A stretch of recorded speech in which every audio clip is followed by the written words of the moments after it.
Hey everybody, I hope everybody's doing well. I've had this idea on my mind for quite a while, and I haven't been sure how to manifest it.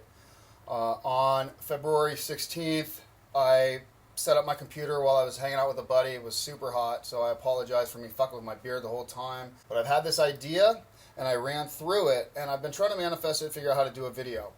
And I realized probably the best way to do it is just display my raw thoughts. So I'm going to do that right here. This is me trying to figure out what I think the best direction we could possibly head in for the best results for everybody. Yeah. The philosophy, right, is neither left or right, but perfectly center, but up. The idea of moving America, society, and the world up. I'm down to here positions from either side as long as they help to move the majority, if not the entirety, of the world in a positive upward direction. And so one of the things we just talked about that should be noted is the one of the arguments I see would be progressive left, and I don't know the right argument, but anything that would essentially say, oh, well, moving up, that's trying to move into that top 1% or that top 0.1%. And my argument would be exactly that my point is to move everybody up. So if what I do moves everybody closer to that 1%, then absolutely. What would it comprise? I mean, essentially it would be an independent, moderate party. Okay. You know, I mean, and theoretically, it would be as non-partisan as possible, because it's a you don't think the party it's a paradox in the fact that ultimately it's a political party that tries to remove partisan politics out of it and just simply look at the brass tacks, the logistics, the pragmatic approach to anything, and what can be the most substantial net gain in any specific area while causing the absolute least amount of distress in other areas, you know, whether directly or collaterally. Okay. Right? Like something like say, I'm just going to do something. Let's say we need to do something with dairy farmers, right? And so that's going to affect that whole thing. It's going to affect people that get milk. It's going to affect every industry that counts on dairy. It's also going to affect people that create supplies to feed those cattle. It's also going to affect the distribution networks. Yeah, there's all these. So there's the trickle down, and so the idea, and it's a party that we would want to take all of those into account. Like one of these, you know. One of the problems I see is like with the climate change argument. People want to cherry pick a bunch of different shit rather than take the aggregate of all information and then start building a model. And then even as that model is being built, take in new information as it comes in. Right. I'm not really sure how to move the movement forward, you know, but... Dude, like... I can start doing a hashtag. I don't know if I want to start it as just... I think I should do 2 hashtags. Do the first hashtag Upptist Party, and then the second hashtag Upptist Party 2024. Yeah, dude, bring it into the 4th dimension.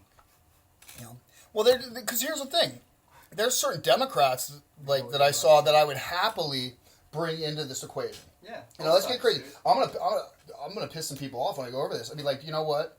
Like as that moderate independent. I would love to have somebody like Tulsi Gabbard come in and have her ideas brought to the table. Somebody like good, man, to get Andrew Yang.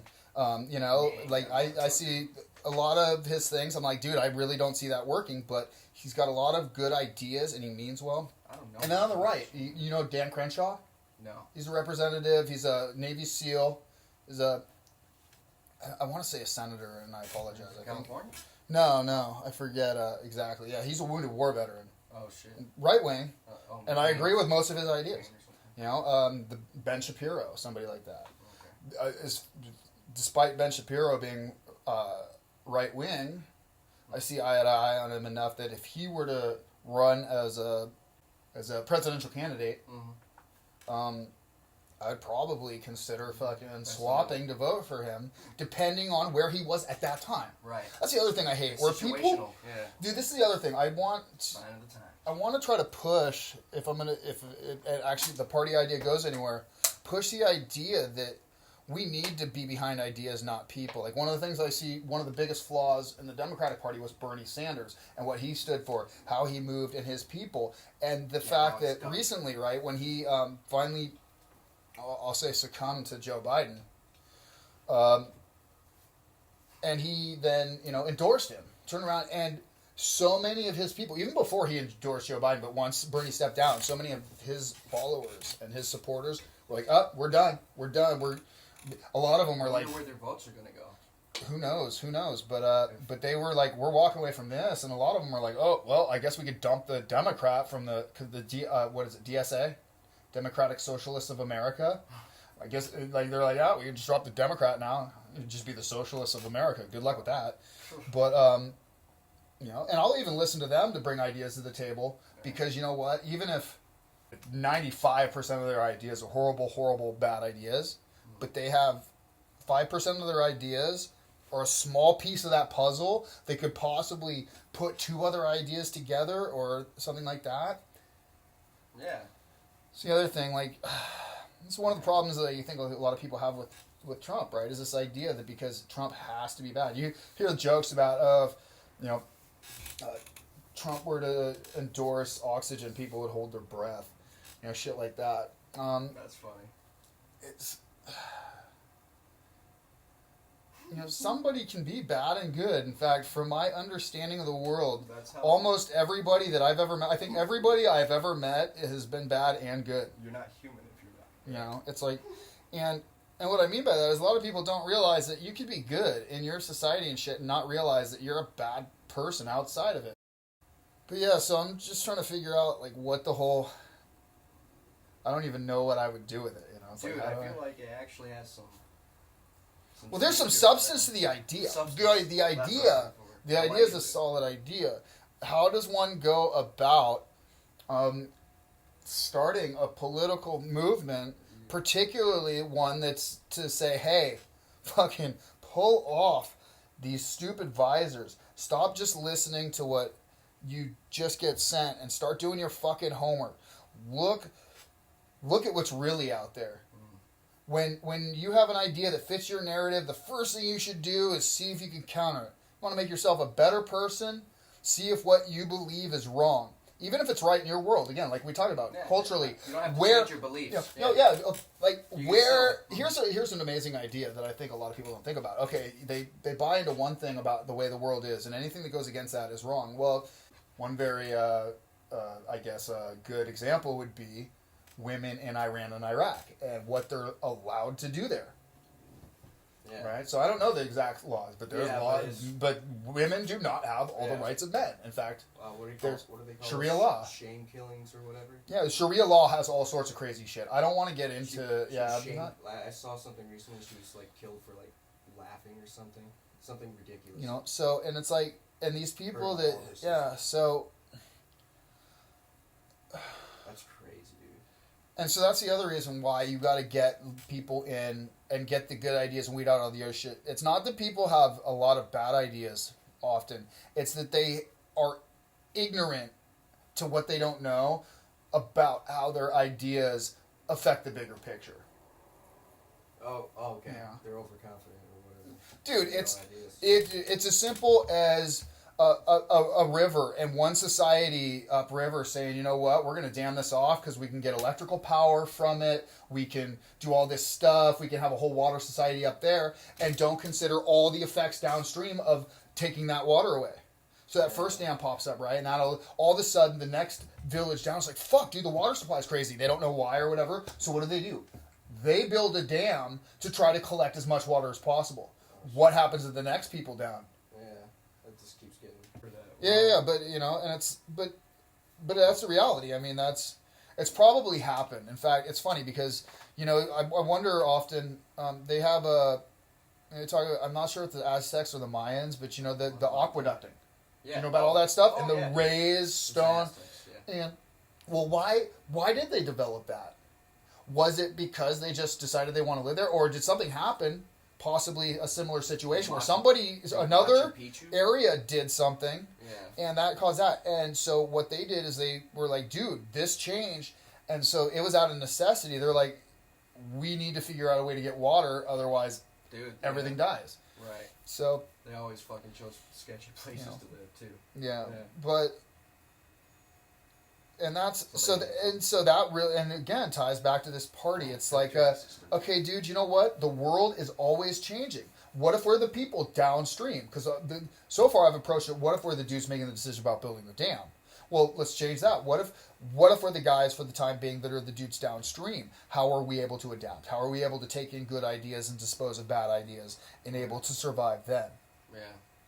You know, so. Yeah, change is the only constant. Yeah. All right. Well, that should be. I think that's enough of. Yeah.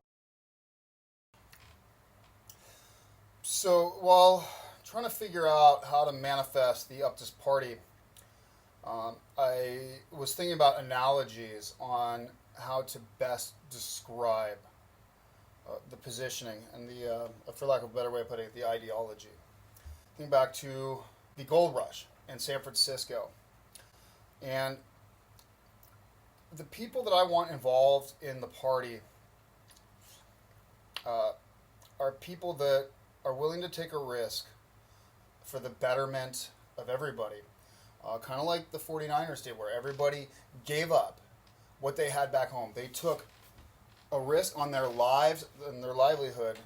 And so to move on to the analogy of the party, you know, these guys would mine. You'd have a large river, and these guys were all mining little pans of minerals and such, hoping for gold in it. And so they would pan these out, and then it would go into a larger device that they would then shape. And this is what I want with ideas.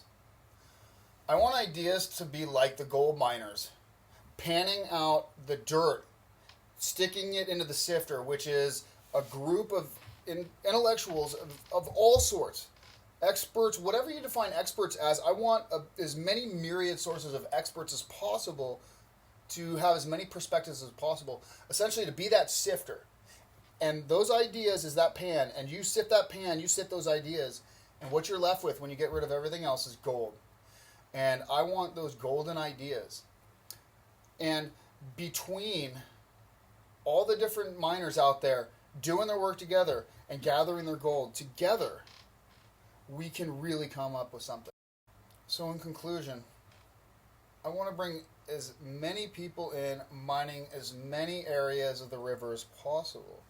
I don't care if this guy over here thinks his mining area is better than this guy's area and he's got better gold.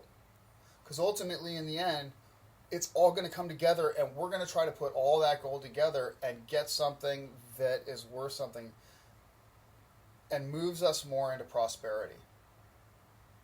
So, thanks for listening, and any of you guys who have any ideas on how to get my Upptist Party movement, the hashtag Upptist Party 2024, rolling. If you have any ideas to contribute, bring them to the table. That's what this is all about.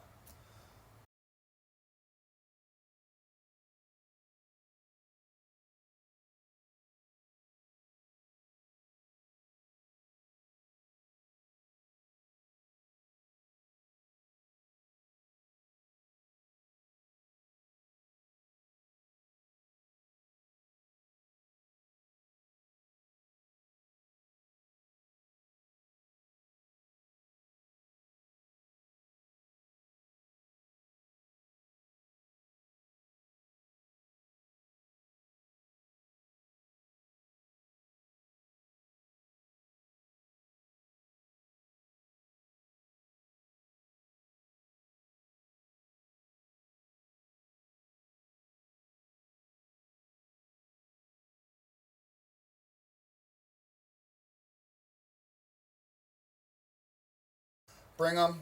Thanks for listening, guys. And remember, this is just my opinion.